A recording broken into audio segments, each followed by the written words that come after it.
The 2026 NFL Draft is now in the books, and it's time to take a step back and take a deep dive into the selections that we made to analyze each player and come to a conclusion as to how we think they may impact our team throughout the 2026 season. With the 22nd pick in the first round of the NFL Draft, the Los Angeles Chargers selected Akheem Mesidor from the University of Miami. Akheem started his college career at West Virginia, playing for the Mountaineers before transferring to the University of Miami, becoming a Hurricane, and letting the world know his name. Akheem Mesidor had a fantastic 2025 season. He notched 12.5 sacks, 17.5 tackles for loss, 4 forced fumbles, all over the course of 15 games. I mean, it doesn't get much better than that. Of course, some of his success needs to be attributed to the fact that the Miami defense as a whole was a unit. They went out there every single game and disrupted plays either by their edge rushers, by their corners, their safeties, their linebackers. Everybody seemed to be playing their part well. Obviously, they didn't win the championship. Indiana was the better team. Mendoza showed everyone why he was the number 1 pick in the NFL draft. And I'm excited to watch him play, even though he is playing for the Raiders. I think that he will develop into a great player over time.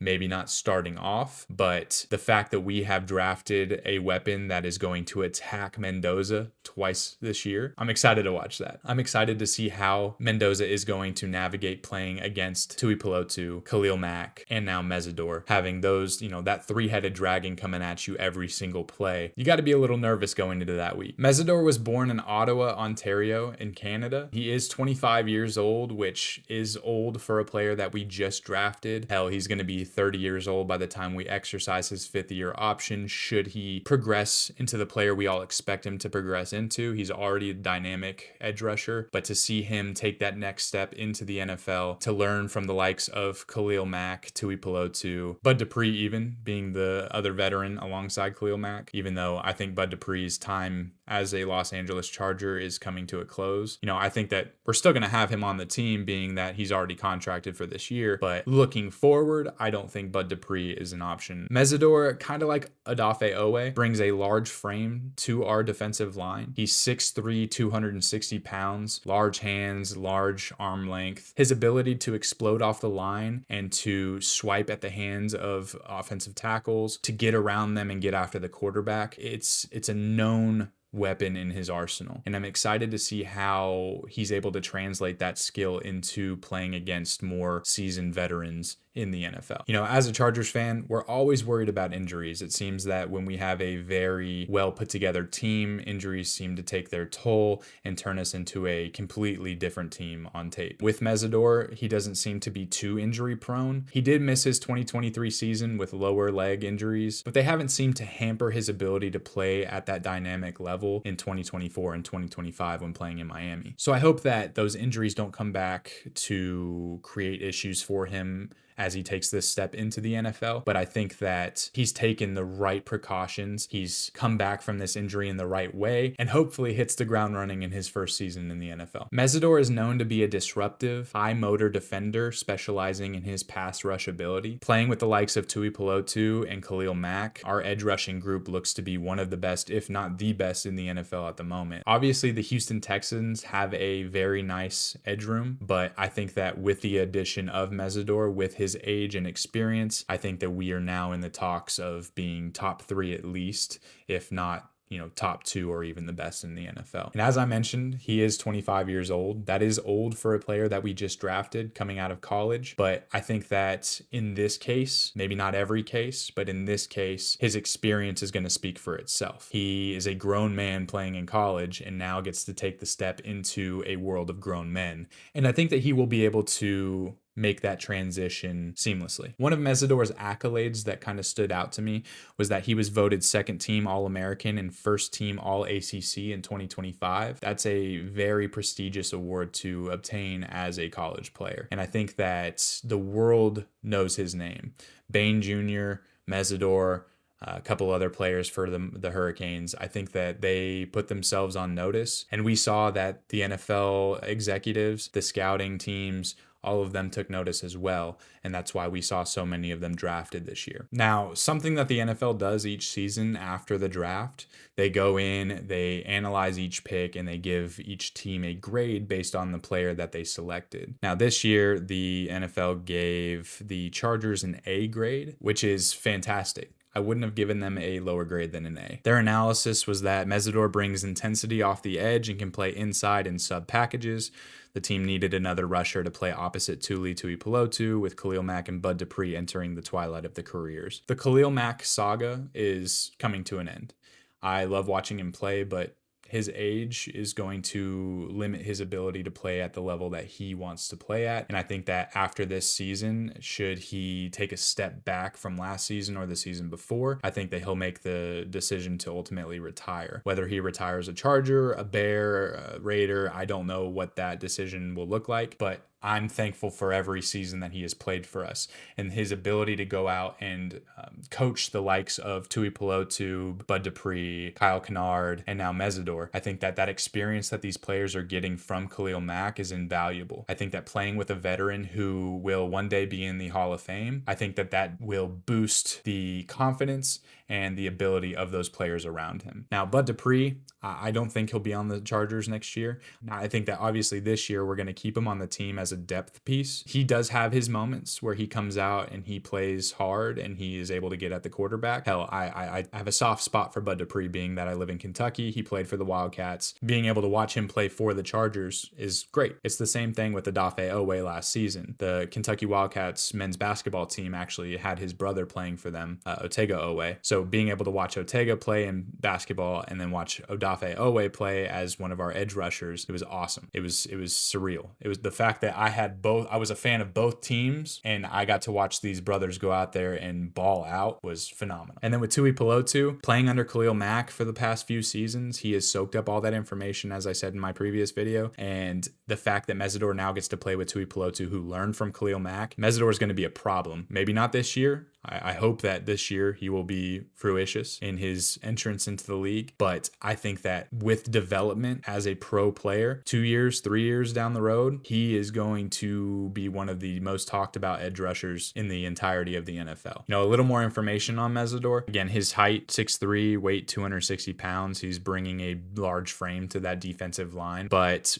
really his arm length and hand size, being able to keep those offensive tackles, those offensive guards at bay, and then make his move towards the quarterback. That's where he thrives. And he manhandles offensive linemen. And you saw it in college. Whether or not he's able to actually do this to pro players is yet to be seen. I'm excited to see what he's able to do at that next level. But he's got the arsenal and the capability to go out there and do just that. He got a 6.42 for his prospect grade. They say that he'll become a good starter within 2 years. I think that probably 1 year. If not this year, definitely next year when Khalil Mack makes his decision on retirement. Obviously, we thought that he may retire this year, but I'm more than confident in the fact that he will retire next year, just being that he is going to be 36 years old. But it is Khalil Mack, so he may surprise me. He may come out and ball out again. That's yet to be seen. He did secure a production score at the combine of 90, which was third ranked overall for edge rushers. He got a 69 for the athleticism score, which ranked 13th, and then a total score of 78, which put him at 4th overall as an edge rusher. I believe he didn't actually partake in the on-field exercises. It's not always smart to do so, especially when you have a lot of tape that can speak for you. You don't have to go out there and prove your worth. Your worth's already proven. There are some things in the combine that I think are beneficial, such as the 40-yard dash, the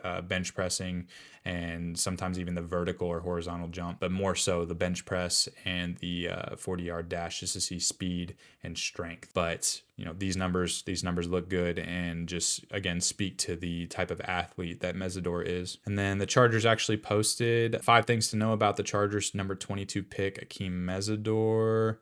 Again, he did have a monster 2025 season that I covered. His 17.5 tackles for loss and 12.5 sacks in his final season. Team high 4 forced fumbles, which obviously, turnovers win games. So if he's able to go out there and create turnovers, more power to him, because I want to see that ball in the hands of Justin Herbert more so than the hands in the quarterback that we're playing against. His sack total led the entire ACC, while his tackles for loss ranked 2 in the conference. Both great accolades. He was productive in Miami after transferring, it looks like ahead of the 2022 season. So he played 2022, missed his 2023 season, played 2024, and played 2025. Looks like he had 121 total pressures across those 4 seasons. So he was consistently among the leaders of each stat line and was able to get after the quarterback regardless of who he was playing with each year. Obviously, playing with Bain Jr. gave him the most success, but that was, again, the Miami defense as a whole was very successful, even though they weren't able to win the championship. And then something I was not aware of, I didn't even know he played for the Mountaineers before looking into him more as a player. But in West Virginia, as an edge rusher, he totaled 70 tackles, 14.5 tackles for loss, 9.5 sacks in 2 seasons during the 2020 and 2021 seasons. So still able to find success regardless of what team he's playing for, which is another reason why I believe he will continue that success line and will be successful for the Chargers playing in his first season. So another cool fact being that he is an Ottawa native. After being selected at 22, he was the 6th Canadian-born player taken in the first round, but the first defensive player among the group. So, 5 other offensive players from Canada, and now Mesidor is in a league of his own as the first defensive Canadian player taken in the first round, which is just, it's great. It speaks to the confidence that our front office had in Mesidor as a player, and I'm excited to see him play with that confidence, knowing that he is as seasoned of a player as he looks on tape. And then obviously tape speaks for itself. There were some highlights that I was looking over when preparing for this video, and there were a couple that stood out that I want to play for you all to kind of let you see what type of explosive player he is. And for instance, his game against South Florida, this one. So he comes off the line, realizes that there's nowhere to go, stays eyes on the quarterback, stays with him the entire way, and then makes that tackle or makes that sack. Now, the thing I love most about this is that there are plenty of mobile quarterbacks in the NFL. So his ability to keep his eyes on the quarterback while navigating that line, that's going to create so many successful opportunities for him to notch those sacks, or to create opportunities for those around him to get after that quarterback successfully. And then for the game against Florida State, so he's down here at the bottom. Just off the line, doesn't fall for the option to the running back. Quarterback still has the ball. He knows it. Everyone else may not know it, but it's not fooling him. And that quarterback's not getting away from him. So in open space, one-on-one, just like Tui Pelotu, I think that they are both going to disrupt the quarterback's ability to hop out of the pocket and make plays. And then the game against Syracuse, this one. So let's back it up a little. So Mesidor is down at the bottom. Just watch off the line, just explosive. Cuts the offensive tackle's arms, gets around him, and then the quarterback has nowhere to go. That's beautiful. That's textbook. That's what you see out of Khalil Mack. That's what you see out of Tui Pelotu. It's what you see sometimes out of Bud Dupree. That's what I hope to see from Kyle Kennard next season as he takes his next step as an edge rusher. It's going to be harder now knowing that Mesidor is on the team, because I think that you plug and play Mesidor. I think that his ability, his age, his experience speak for themselves. Put him in, watch what he can do. And then the championship game against the Hoosiers. So here's Mesidor down here at the bottom. Just, watch what he does to Mendoza. Whoop, inside, and you ain't getting away from me. I think he actually had a couple sacks that game. I didn't watch the entirety of the game, but I definitely was watching the Miami defense, seeing how explosive there's another one. I think it was back-to-back plays too. But Mesidor, he's a freak athlete. And if what I think is going to happen, I think that he is going to continue to play at the level that he plays at in college, if not take that next step when learning from the likes of Khalil Mack and Tui Pelotu. And I think that our defense just took that next step. Being as elite as it was last year, I think that it is now, I'm not going to say 10 times better, but it is definitely better. And it is up to the new defensive coordinator to use these weapons that he has to his disposal and create a defense that is feared. When you strike fear into the hearts of your enemies, you've already won. But yeah, if you like this video, go ahead and leave me a like, drop me a comment. I'd love to hear from you to discuss what you thought of the Chargers selecting Mesidor, what you thought about him as a college player, what you think he will bring to the table as a Charger, and hit that subscribe button if you haven't already so that we can touch base in future videos, and I hope to catch you on the next one.